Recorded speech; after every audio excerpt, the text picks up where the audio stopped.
자, 반갑습니다. 알파프로 가족 여러분, 정태근 전문가입니다. 9월 15일 첫 번째 방송 시작하도록 하겠습니다. 첫 번째 방송 종목은 진원생명과학입니다. 방송 끝까지 시청을 부탁드리고요. 방송 보시고 난 이후에는 좋아요, 구독 부탁드리도록 하겠습니다. 그러면 화면 보시면서 말씀드려보도록 하겠습니다. 일단은 기사 하나 좀 볼게요. 기사를 하나 좀 볼 건데, 지금 반도체, 전기차에 이어서 이제 바이오도 이제 자국 생산, 바이든이 왜 그런지 모르겠어요. 행정명령을 통해 가지고 그러니까 해외 의존도를 낮추겠다는 겁니다. 어찌 보면은 그건 거죠. 그 예전에 트럼프가 이 다국적 기업들을 국내에 유치를 했었죠. 해외에 나가 있는 다국적 기업들을 국내 쪽으로 자국 내로 다 불러들였죠. 그러니까 그거 비슷한 겁니다. 결국 일자리하고 공급망 이런 게 문제인데, 결국 일자리를 늘리기 위해서는 기업들이 고용에 나서야 되고, 기업들이 고용에 나서기 위해서는 투자를 해야 되는데, 어쨌든 국내에서 만들 수밖에 없는, 자국 내에서 만들 수밖에 없는 그런 여건을 만들게 된다라면은 기업들이 국내로 들어올 수밖에 없다라는 거죠. 그리고 해외 기업들도 자기 나라에서 수출하는 게 아니라 미국 자국 내에 들어와서 생산을 하게 되고 판매를 하는 그런 현상이 발생이 되는 거죠. 그래서 그런 어떤 연결고리를 만들어서 일자리도 만들고, 어찌 보면 지금 현재 원자재란지 에너지란지 식료품인지 이런 것들이 현재 문제가 되고 있는 상황이지 않습니까? 그래서 이런 부족 문제들을 해결해 보겠다라는 그런 심리라고 좀 보시면 될 것 같습니다. 그래서 어쨌든 반도체, 전기차에 이어서 이제 바이오까지도 일단 자국 내에 연구를 하든지 제조를 하든지 일단 공식화가 나서고 있는 상황입니다. 그러면 이제 앞으로 임상 같은 경우에는 미국에서 팔려면은 결국 임상 3상까지 미국에서 진행을 해야 된다는 얘기입니다. 그리고 임상이 끝나서 상용화가 시작되고 있는 바이오 제품, 제약 제품 같은 경우도 미국에서 팔려면은 당연히 미국에 공장이 있어야 되는 그런 상황이 되는 거예요. 그러면 당연히 어쩔 수 없이 미국으로 가야 되겠죠. 공장을 미국의 법인을 만들어야 되겠죠. 우리나라 기업을 예를 들게 되면은 국내에 팔 거 국내에 만든다고 하더라도 미국에서 팔 거는 미국의 공장을 만들어야 되는 그런 어쩔 수 없이 투자를 해야 되는 그런 상황이 된다라 좀 보시면 될 것 같아요. 근데 이게 어떤 면에서 이해가 되지만, 어떤 면에서 조금 짜증이 나지만 어떤 면에서 이해가 되는 부분이 있어요. 이게 이 말이 좀 정확할 것 같은데, 왜냐하면은 미국이 의외로 의약품이란지 API 같은 경우에 처방 조제 이런 것들을 90%가량을 수입에 현재 의존을 하고 있는 상황입니다. 그리고 제네릭 API 제조시설 같은 경우도 78%가 중국, 인도에 있는 상황이고요.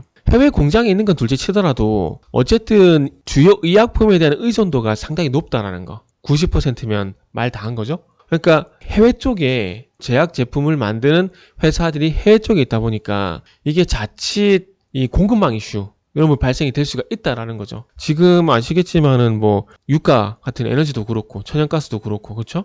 천연가스 자국 내 생산을 하지만은 그럼에도 불구하고 수입을 합니다. 미국도 수입을 해요. 그리고 원유는 잘 아실 거고요. 그리고 식료품이란지 이런 사태를 겪다 보니까 수입 의존도가 높은 의약품까지도 현재 자국 내로 유치를 하려고 하는 거다라고 좀 보시면 될 것 같습니다. 그래서 이런 사태가 발생이 되다 보니까 산업부가 발등이 떨어졌죠. 바이오 자국 내 생산 강조에 협의 채널로 적극 대응하겠다. 그러니까 이걸 노리는 것 같아요. 바이오 제조업 같은 경우는 180일 동안의 어떤 준비 기간을 거쳐서 구체적인 안을 마련하는데, 구체적인 안이 나오기 전에 구체적인 안을 만들려고 할 때 어떻게든 여기에 한국이 피해를 보지 않도록, 한국 기업들이 피해 보지 않도록 적극적으로 로비를 하겠다라는 겁니다. 그래서 잘 될지에 대한 부분 좀 지켜봐야 될 것 같고, 어쨌든 이런 이슈들이 있다 보니까 또 바이오 같은 경우도 발등이 떨어졌고 지난 이틀 동안 좀 이슈가 됐었습니다. 근데 이슈가 된 거에 반해서는 그렇게 주가 큰 폭으로 반등을 하진 않았어요. 진원생명과학 같은 경우는 미국에 자회사가 있거든요.